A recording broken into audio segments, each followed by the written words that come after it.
Today we're going to be exploring the Mamiya C220 Professional. These beauties were manufactured from 1968 to 1982. It's a twin lens reflex camera. That does mean that it has two lenses, one for viewing and one for shooting. This is different than an SLR camera that uses just one lens, the same lens for viewing and shooting. Logically, it may seem that a single lens reflex, or SLR, is a better system than a twin lens reflex, or TLR. But a TLR has some distinct advantages over an SLR. One is a leaf shutter lens. Inside the lens, instead of there being a focal plane shutter against the film, there's a leaf shutter lens, and that allows for a flash sync at all shutter speeds. So we set this, no matter what shutter speed we set this camera to, the flash will sync. A focal plane shutter, or on a typical SLR camera, usually you only get a flash sync at a 60th of a second or 125th of a second. And a medium format camera, usually the flash sync with a focal plane shutter was only at 1/30th of a second. So with a leaf shutter lens, or when you aren't restricted in your shutter speeds, it's much easier to balance a flash and the natural ambient light. Or you could choose to crank the shutter speed really fast that the ambient light has no effect whatsoever. The other advantage to a leaf shutter lens is they're incredibly quiet, as you can hear. That's all the sound that this camera makes when it fires. Just that small click. As opposed to an SLR camera. Let's demonstrate that on a medium format camera with a focal plane shutter, and you hear what I mean. Just the sound of that is so much louder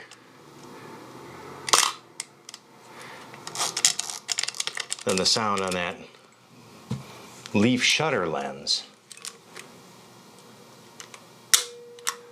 Just an amazing difference. And even the smaller camera, like a 35mm SLR, is going to have quite a bit of shutter noise, as you can hear.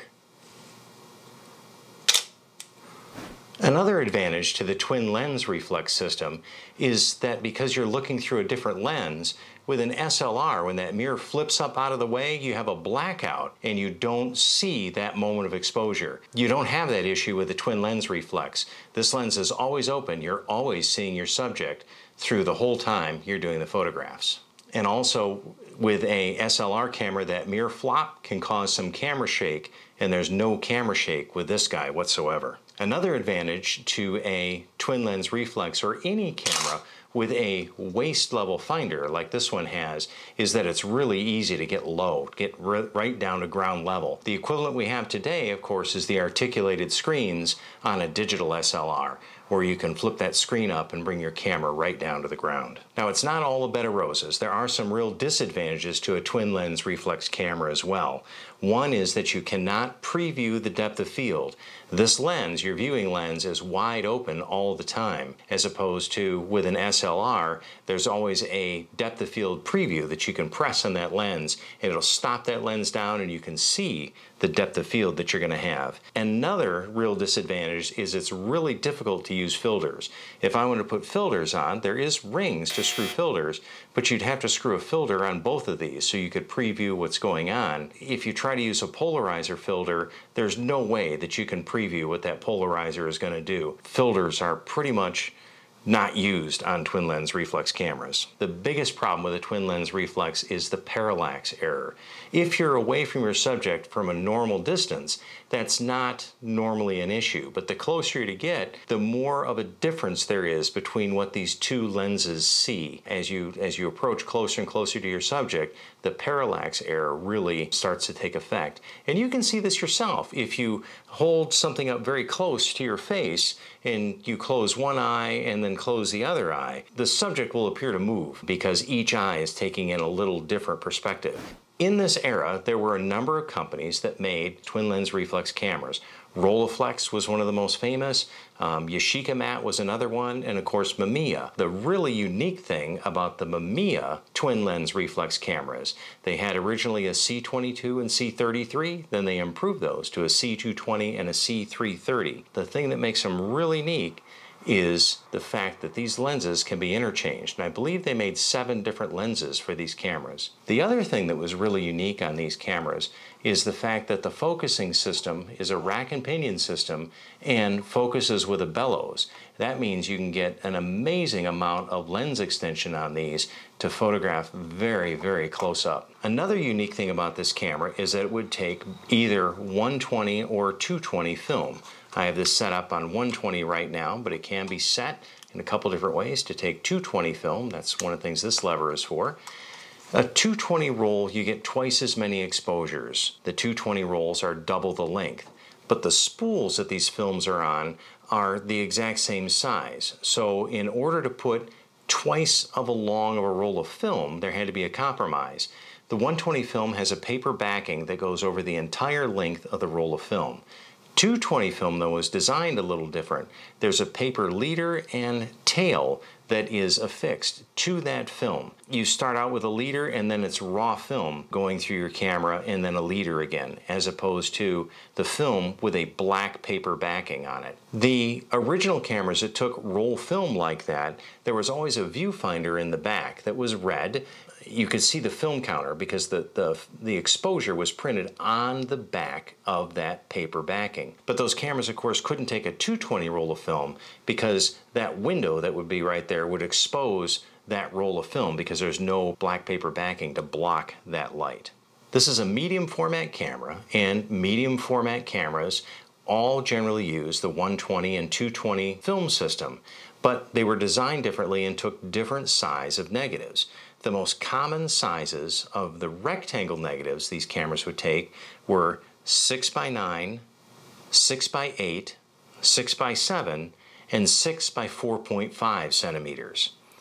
The other common format was the square 6x6 centimeter or 2¼ inch square, which is what this camera takes. The C220 is a square format or 6x6 negative. If you're shooting film, why shoot medium format as opposed to 35mm?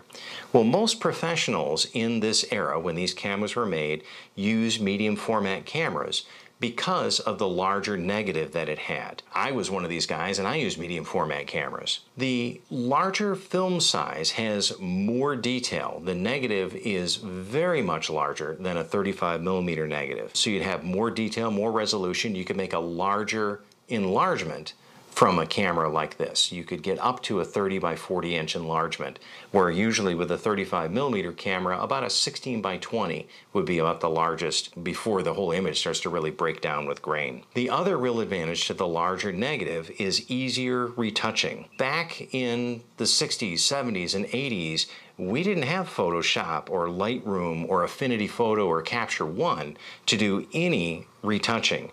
The negatives were retouched by hand. Talented artists did all face wrinkle and blemish retouching on the negatives by hand. There was a special little booth and light would shine up and a magnifier lens. And I just want to say right now, I want to thank my retoucher, Judy, for making my portraits look spectacular. Judy, again, thank you for the amazing work that you did for my clients back in the 1980s. Let's take a tour of this Mamiya C220. And let's show how these lenses came off this camera. There's a very simple, things are pretty low tech. This is a 100% manual camera. And you have a thing here that says lock and unlock. What that does is it frees up a little lever that's right there. You can see it move, maybe. You see it move right here where it blocks this. But it frees up that lever so we can push this, down and out, and these lenses will come right off. And now that we have this open, you can see maybe in the top, if I get some light up there, you can see the mirror in there that would reflect up onto the screen that's right up in here, so you can see the image, and then the hole where the light would go through to expose the film. So let's put this guy back on. He just simply sets right there.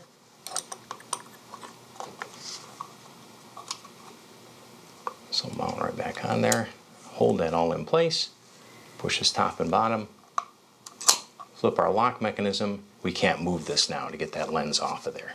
Here's our aperture dial right here. You can see we can go from f2.8 all the way up to f32 on this lens. So we get a lot of depth of field, and it's nice. It has a little lever or a little spot right here to put your finger to make it really easy to change that. Also on the lens is our shutter speed, which is right here. You can see it goes from B or bulb, then 1 second, 2 or 1 second, half second, quarter second, eighth, 15th, all the way up to a 500th of a second. And again, we have flash sync at all of these speeds. This lever cocks the shutter so it'll fire, and it's built right into the mechanism. It's this lever right here that pushes down and the shutter will fire. They put this little handy extension right here that makes it really nice and convenient to press that, so that simply will fire the shutter right that way. Now, something that's on the lens here that you don't see real often on modern cameras, get in there and see this. There's a little lever right here. It's kind of tough, it's dark right in there. And it has an X and it has an M that you can put this pointer to, either X or M. And X means an electronic strobe. M is for flash bulbs, and it changes when this thing will trigger a flash, because a strobe is full bright right now. It just happens, bam, and it's full bright. Where a flash bulb is burned, so it comes up to full brightness and then dies right back down. So on M, it delays the signal for the flash to go through by just a millisecond, so that the bulb can be up to full brightness before that shutter opens. If you have your camera set to M and you have an electronic strobe, the strobe will have fired and be all done by the time that the shutter opens. So pretty much we always leave these set to X. Now the other thing that I mentioned this has is the rack and pinion focusing, so it's really, really smooth and just goes out like butter. So, and of course we talked about the bellows that are right here. Now when this is fully extended out all the way, this camera will focus. I measured it out to about 35 centimeters, or that's about 14 inches for us Americans. Now that's from the subject to the film plane that's back here. That's not measured from the front of the lens. So again, we've got 14 inches is about as close a focus as this thing will go with the standard 80mm lens that I have on here. Now, as I mentioned, there was a parallax issue with the twin lenses, the closer you would get. And the Mamiya engineers thought of that. And on the bottom of this right here is actually a system for you to adjust for parallax. You can see there's stuff on here about all the different lenses. And what we have on this is an 80mm lens. So when we're in this focal range, I don't have to worry about parallax correction at all. But as soon as I come about this close, you can see that there's this little gray box and it says 1.5.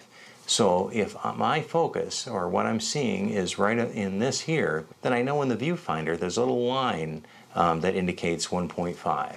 As I come closer, you can see it goes to 2 right there, and there's a line for that. And if I get crazy and do my full extension like I was talking about, I'm in this area that says 3, and that means pretty much that the middle of the viewfinder is going to be the top of the exposed negative. So on this side of the camera, we have the winder mechanism that will wind the film, and there's a crank so you can do things faster, or a knob, whichever you prefer. It'll do either one. There's the film counter, which is in this window right here, and that'll tell you how many exposures that you have shot. So if you're on exposure 1, 2, 3, and again, you're either going to get 12 or 24 exposures, depending if you have a 120 or 220 roll. This lever right here selects either 120 film or 220 film. What this actually controls is this counter. When I switch it, it's on 120 right now. The counter will stop at the 12th exposure, because that's the last one. As soon as you shoot your 12, the counter won't advance anymore, and it'll release the mechanism so you can wind that film all the way through to the empty spool, or to the top spool. If you have it on 220, it's going to go all the way through to 24 exposures before this releases and lets you wind that film all the way onto that top spool. The film winds from spool to spool. The film comes on a spool and then winds through onto an empty spool. This lever here allows for, right now I have it set for multiple exposures. That way I can just demo that shutter and just keep firing it over and over and over. And of course if I had film in there, each one of those would be exposure on that frame of that film. I can turn this to single exposure. The shutter won't fire until I wind the film and it stops for the next exposure. Then I get one shot, then I can wind the film again till it stops, cock the shutter, and I get another shot. Let's look at the back of the camera. This window shows me if I have either 120 or 220 film loaded. I have to change something inside the camera for this to change, and I'll show you that and I'll show you why. Also here is the knob that opens up the back of the camera. It'll lock right there so it can open, but you can turn it. If I turn and push, there we go, then the back of the camera opens up. We can now see the mechanisms. I had mentioned that there was that light baffle because right now, if you can see, if I were to take that lens off and change the lens, light would just pour in the front of that camera and ruin that frame of film that's right there. So when we flip that lever to unlock so we can take that off, this baffle closes. But you can see that baffle flip up, and then that blocks all the light from coming in when you take that lens off. And then when you open it back up, the light can come in through the lens. And the nice thing is, you can't take the lens off unless you put that lever to unlock, and that flips the baffle. The other thing that the camera does is there's a warning inside the viewfinder when you look through. This red line appears and warns you that you won't be able to take a shot because that baffle is in the way. Now I mentioned you had to set something inside the camera for either 120 or 220 film. And you can see it says 120 right here and it says 220 over here and there's a red dot. You simply rotate this plate and now the camera is set for 220 and the back of the camera will also reflect and say 220. So you have to change two things on this camera when you change the film. You've got to change this over and then you have confirmation that it's 220, and you need to change the counter on the side of the camera so that your frame rate is going to be correct as it runs through. The reason that this film plate changes, remember I said that the 120 film has a paper leader on the back and the 220 film does not. Well, the 120 film then is twice as thick. You have paper and you have film. So the film is on top of that paper, right? It'll be paper back right up against this plate and then film on top of that. And that tiny difference in thickness changes the focus, the focal point, focal plane inside the camera. So when you rotate this plate, it actually changes the depth, the thickness of that paper backing so that the film plane is identical if you're shooting 220 film or 120 film. Now for the fun stuff. Let's actually put a roll of 120 film in the camera. As you remember I said there's the spools. So up top I already have my spool right here that's going to accept the film. But what we're going to load is we're going to load a roll of Fomapan, which has an ISO of 200. We're going to load a roll of Fomapan into this. So let's open up this. The film is inside the foil.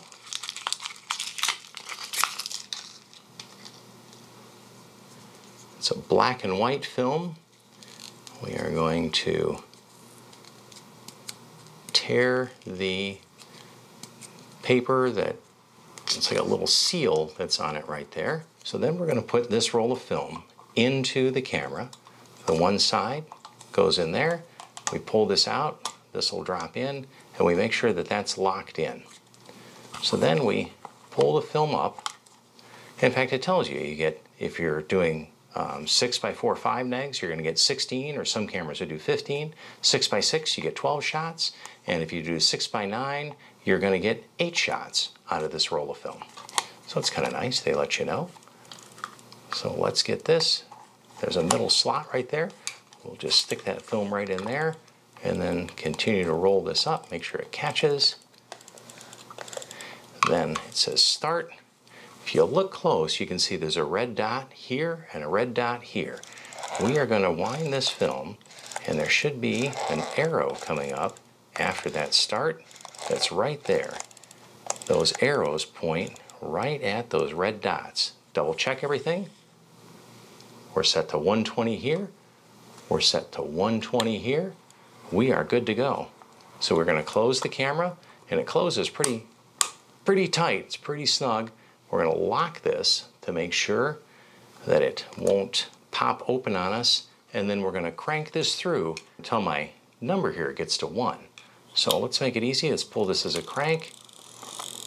We'll go through, and that pulls that film right through, and right there we are.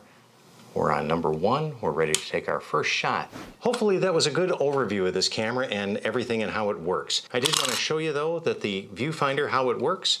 This pops open, and you do have that ground glass so that you see the image on that you focus. To make it easier to focus, you press in on this.